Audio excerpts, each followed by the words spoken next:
For 6 days for the Marblehead Halifax Regatta. What you do is you need to get some vegetables, some starch, and some protein for every meal. So we're going to do some buffalo mac and cheese, lasagna, but you don't need to, you can just get frozen raviolis and make lasagna out of that. We're going to do some chili, a chicken stir fry with teriyaki, a chicken korma, mix it up, and a beef stew. Now, I'm going to try to cook all of this in the next hour.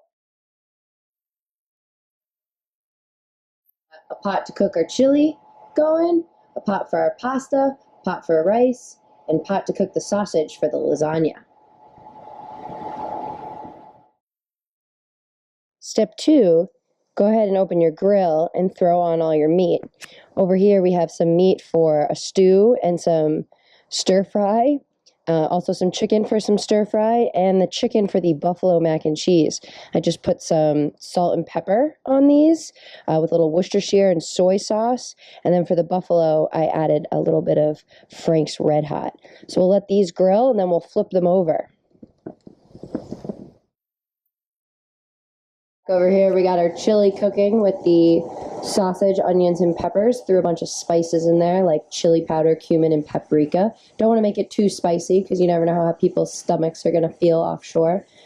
Chicken sausage just about done here. I'm going to swap that burner out to start cooking some vegetables for the stir fry. Pasta cooking here. And then under here, we got the rice going. I put about enough in there, about 3 cups of rice. We're feeding 5 people, so that should end up being good for about 2 meals worth. So let's go back over and check on the grill. I'm coming over here now to flip everything. It should look nice and tender. Nothing wrong with overcooking a little bit.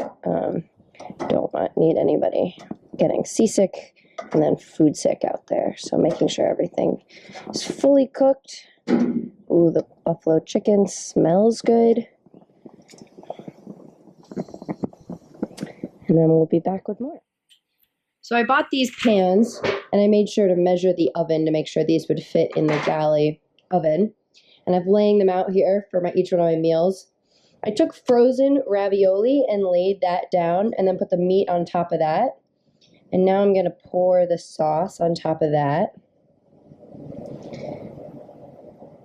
Lots of sauce. And then we're going to we'll spread that out.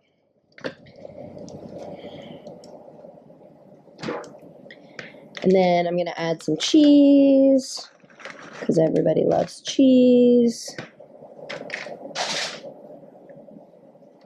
And then I'll do another layer of ravioli, sauce, and cheese. And then that will be that meal.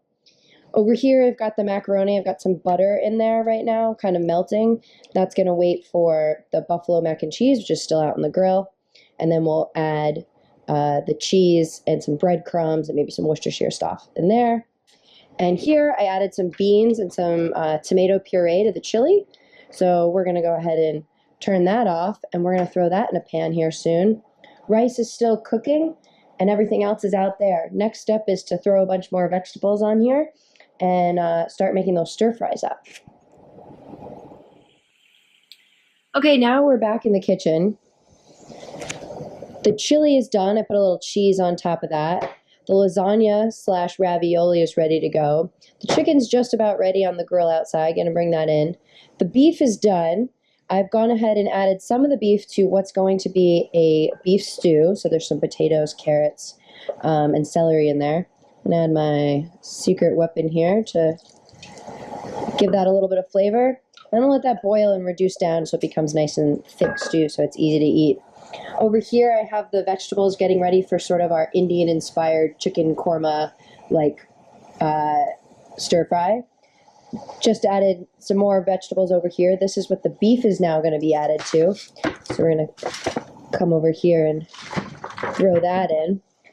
The rice is just about ready. I'm going to line the pot with the rice and then top it with this. Once the chicken's done, I'm going to throw it in there with some sauce and then add some chicken to here with a couple more cheeses and spices, and we'll be about ready. We started about 50 minutes ago, so we're knocking out those meals, getting ready for the Marblehead Halifax Regatta. Well, we did it. It was just over an hour.